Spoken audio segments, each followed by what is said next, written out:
Halo Sobat PUPR.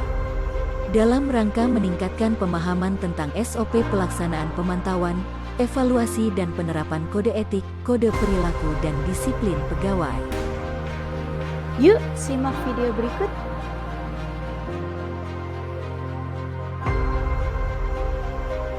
SOP ini tentang pelaksanaan pemantauan, evaluasi dan mekanisme penegakan dugaan pelanggaran penerapan kode etik, kode perilaku, dan disiplin pegawai pada unit kerja di bawah Direktorat Jenderal Sumber Daya Air.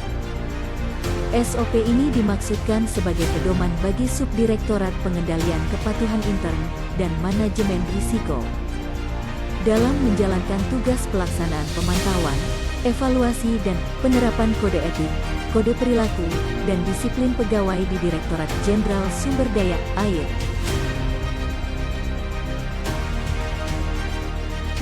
Empat tujuan dari SOP ini ialah menjaga tata kelola yang efektif, efisien, dan terukur dalam pelaksanaan pemantauan, evaluasi, dan penerapan kode etik, kode perilaku, dan disiplin pegawai.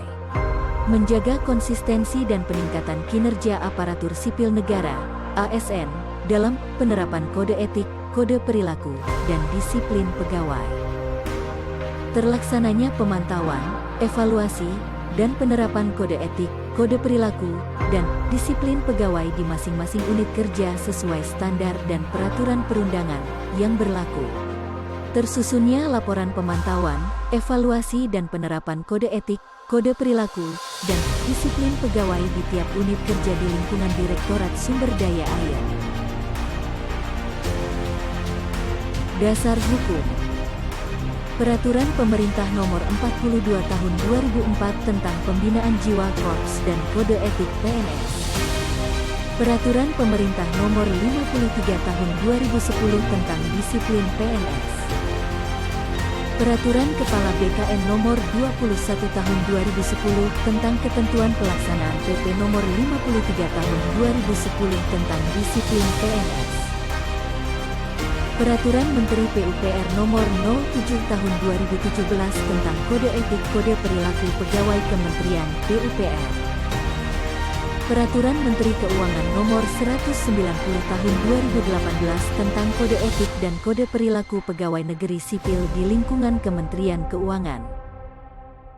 Peraturan Menteri PUPR Nomor 13 Tahun 2020 tentang Organisasi dan Tata Kerja Kementerian Pekerjaan Umum dan Perumahan Rakyat.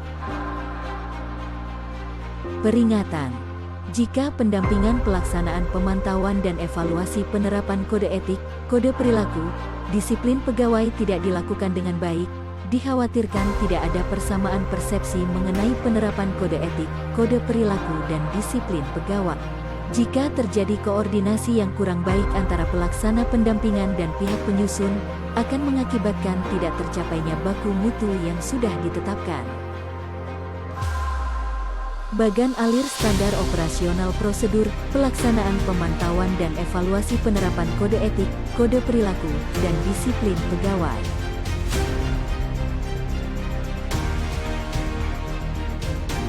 Satu, Direktur KAI menerima surat pengaduan pegawai atau masyarakat.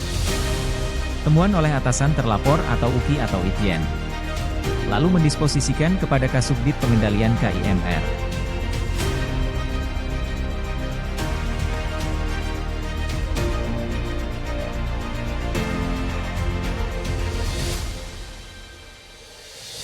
2. Kasubdit Pengendalian KIMR memberikan penugasan dan arahan tindak lanjut pengaduan dan atau temuan pada tim pemantauan dan evaluasi.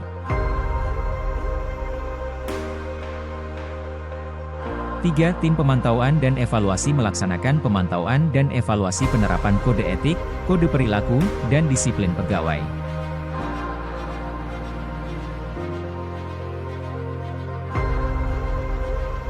4. Tim pemantauan dan evaluasi bersama dengan Kepala Unit Kerja Pemilik Risiko, Direktorat Pusat, Sesditjen, Unit Kerja Pemilik Risiko, Kepala Balai BBWS, BWS, melakukan koordinasi dan penelitian terhadap pengaduan menjaga kerahasiaan identitas.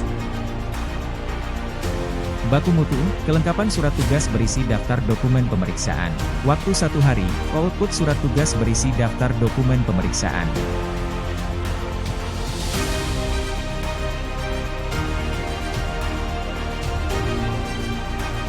5 tim pemantauan dan evaluasi melakukan pengumpulan hasil pemrosesan terhadap dugaan pelanggaran kode etik, kode perilaku dan disiplin pegawai.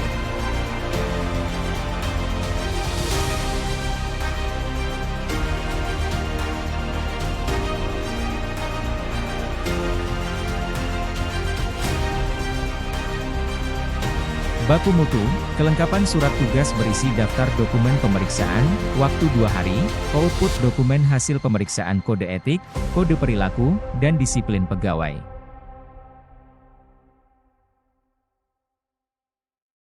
Enam tim pemantauan dan evaluasi mereview dan membuat laporan hasil pemantauan dan evaluasi.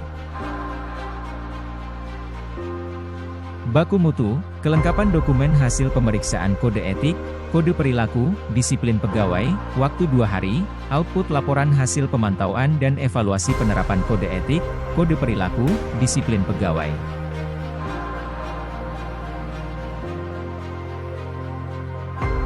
Tujuh tim pemantauan dan evaluasi melapor pada Kasubdit Pengendalian PKIMR dan Kasubdit menyampaikan pada Direktur KI.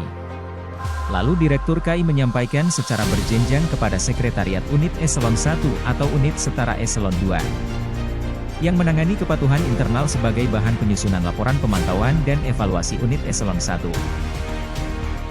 Baku mutu, kelengkapan laporan hasil pemantauan dan evaluasi penerapan kode etik, kode perilaku, disiplin pegawai, waktu 1 hari, output tanda terima penyerahan dokumen. 8. Selesai. Tim pemantauan dan evaluasi mengarsipkan dokumen. Baku mutu, kelengkapan laporan hasil pemantauan dan evaluasi penerapan kode etik, kode perilaku, disiplin pegawai, waktu 1 hari, output arsip. Bagan alir standar operasional prosedur, pelaksanaan penerapan kode etik, kode perilaku, dan disiplin pegawai. 1. Kepala Unit Kerja Pemilik Risiko, Direktorat atau Pusat atau Sesditjen, menerima surat pengaduan pegawai atau masyarakat. Temuan oleh atasan terlapor atau UKI atau Itjen. Baku mutu, kelengkapan surat masuk, waktu 1 hari, output disposisi.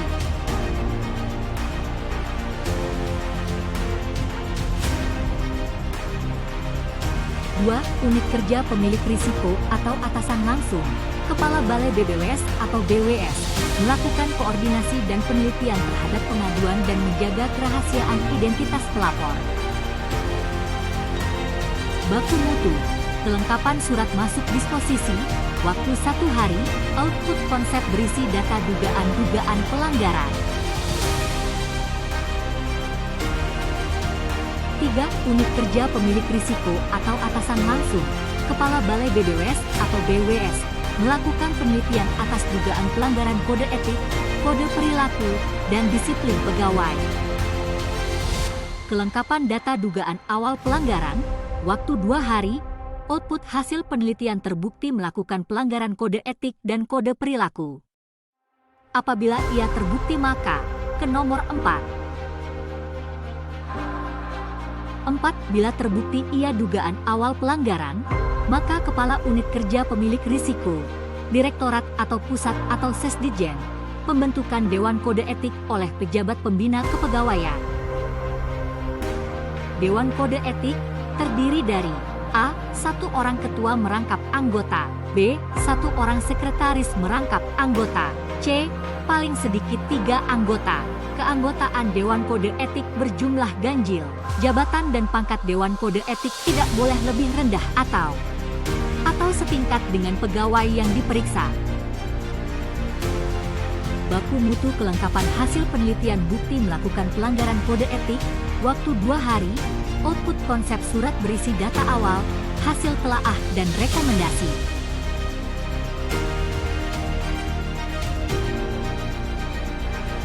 Lima, unsur keanggotaan terdiri atas atasan langsung, pejabat pembina kepegawaian dan pejabat lain yang berwenang melakukan pemanggilan secara tertulis kepada pegawai yang diduga melakukan pelanggaran kode etik dan kode perilaku. Jika hadir maka dilakukan pemeriksaan pelanggaran kode etik, kode perilaku dan disiplin pegawai. Jika tidak hadir akan dilakukan pemanggilan secara tertulis kedua kepada pegawai yang diduga melakukan pelanggaran kode etik, kode perilaku, dan disiplin. Kelengkapan surat berisi data hasil penelitian dugaan pelanggaran untuk melakukan pemanggilan kepada pegawai, waktu 7 hari, output surat panggilan ke-1.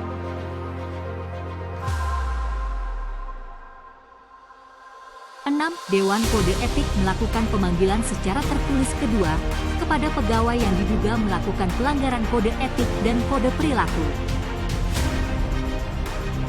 Kelengkapan surat panggilan kedua, waktu 5 hari, output surat panggilan kedua. 7. Dewan Kode Etik melakukan pemeriksaan pelanggaran kode etik dan kode perilaku dan disiplin pegawai.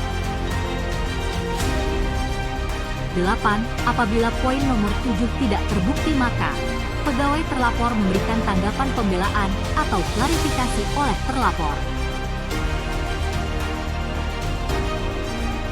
9. Apabila poin 6 tidak dan poin 7 terbukti maka Dewan Kode Etik memberlakukan sanksi moral.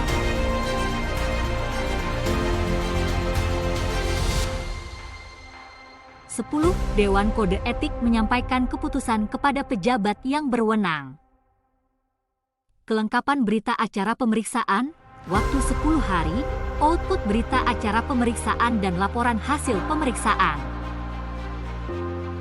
11. Dewan Kode Etik bersama dengan Kepala Unit Kerja Pemilik Risiko, Direktorat atau Pusat atau Sesditjen, mengumpulkan dokumen hasil penerapan kode etik, kode perilaku disiplin pegawai.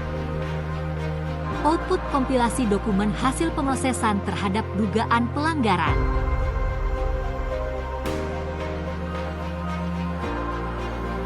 12. Selesai, pegawai terlapor menyampaikan laporan hasil.